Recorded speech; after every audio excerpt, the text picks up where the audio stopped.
Hello friends, today I am going to talk about Virginia Woolf and rewriting the history. I am going to raise only 4 points. So in these 4 points, the first point I am going to make is Virginia is actually making some statements related to the women history. And these statements, she is saying that the first point she is making is room of one's own.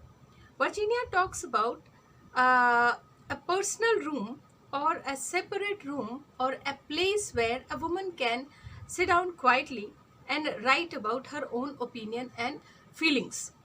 She can write about history, she can write about personal feelings, women issues, and whatever she feels relevant to write. So, this is how Virginia talks about room of her own. The article on this issue, she has written one article in 1931 and it was published also. This is available on online also. In this, she says that any woman who want to write and become a writer and she wants to earn her livelihood through writing must have her own income, a regular income, and she must have her own room. Otherwise, it is very difficult for any woman to flourish or survive as a writer. And she gives the fictional story of Judith Shakespeare. And Judith Shakespeare is a fictional sister of Shakespeare. So at the same time, Shakespeare being a male can flourish as a writer, but Judith Shakespeare cannot. And what comes in the share of Judith Shakespeare, that is a failure, exclusion, depression, suicide, and no significance. So the first point out of those 4 points initially which I mentioned, the first point is room of one's own. Every woman must have room of her own so she can read and write. The second point she is making, that is rewriting the history. And she says that what is there in the history? In the history and the history, the complete history we have to find out. History of language, vocabulary, tradition, economy, politics,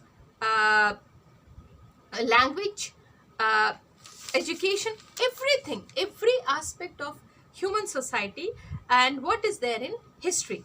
She says that if you go through the books of history, you will find that women are, first of all, she is accusing her own father, Leslie Stephen, Dictionary of National Biography. He was editing History of National Biography, in which he is writing biography of all the male scholars and poets and writers of 19th century. But he has never mentioned any single woman in this Dictionary of National Biography. So what is there for women in the history? The share which comes for women in history is failure, suicide, abuse, violence, exclusion, deprivation. And when we talk about polity, history, economy, culture, language, representation, it is nothing there for the women. Women are never being represented. In the language also, women are represented in a derogatory way. And we all know, in this Indian context, I can say, whatever verbal abuses we use, that is all only related to women, and all the body parts of women are being used as an abuse. So this comes in the history, and that is why she says that the second point she want to make, that is rewriting history. We have to rewrite history, and when women are rewriting history, then women will be represented in a fair and a positive way. So the language which will be used is not against women.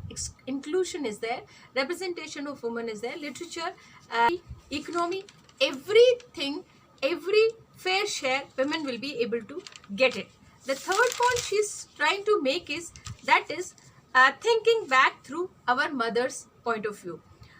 Whenever if we want to understand this whole society, how this society is working, we have to think from the point of view of our mothers.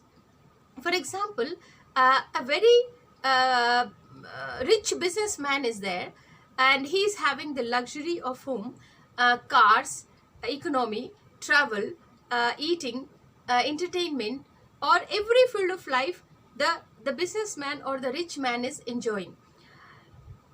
The luxury of his life and the economy which of his life and the political privilege of that life of as a rich man is his wife enjoying the same life in the same way. Is she is able to get excess of everything which is economically and as a privileged background she is able to enjoy? This is not so. The role and the responsibilities come in a life of woman is very different. Even if being a wife of a rich man or a politician or scientist, whatever it is there, her share is responsibility, sacrifice, and contributing in the family. So when you see from your mother's point of view, you will find that the privileged which are talked about, they do not come in the share of a woman. That is why we need to think about rewriting history and then thinking from the perspective of women. In history of English literature, there is a division of ages, division of periods, and the division of period is there are many but few which Virginia Woolf is emphasizing, and these are Renaissance, age of Renaissance, Restoration, Enlightenment, age of Enlightenment, age of Romanticism, age of Victorian era. These are the divisions which Virginia is focusing from the women point of view, and then she is questioning that when we find this division of history is there in the nomenclature. I mean, it's a romantic, enlightenment is there, romanticism is there, Renaissance is there. What is against women? No, it is not so. What is the representation? Is representation of are they enlightened? If it is a romanticism is there or freedom of writing is there, are women getting that privilege or enjoying that privilege where she can write anything and she will be acceptable as a writer? So in a Renaissance, in Restoration, in time of Enlightenment, Romanticism and Victorian era, do women are represented fairly, or are they able to find out the privilege which these time periods are providing? The answer is simple, that women are not being represented, women are not being given the privilege which are enjoyed by male. So in this way, these 4 points Virginia is talking about. First of all, the first point of room of one's own, second point of rewriting the history or unwriting the history. A room of one's own, rewriting the history, thinking from our mother's point of view, where everything will be written from the women perspective. When we say a common Renaissance, Enlightenment or Romanticism came, any women, do we find any woman who is enjoying the fruit of Enlightenment, Renaissance or Restoration or Romanticism? Maybe we find that when we write women history, it will be entirely different, that maybe after 50 years or maybe after 100 years, one single woman writer is coming as a writer, and she also is not being given proper welcome in that Renaissance or this open or welcoming society. So in this way, rewrite the history again.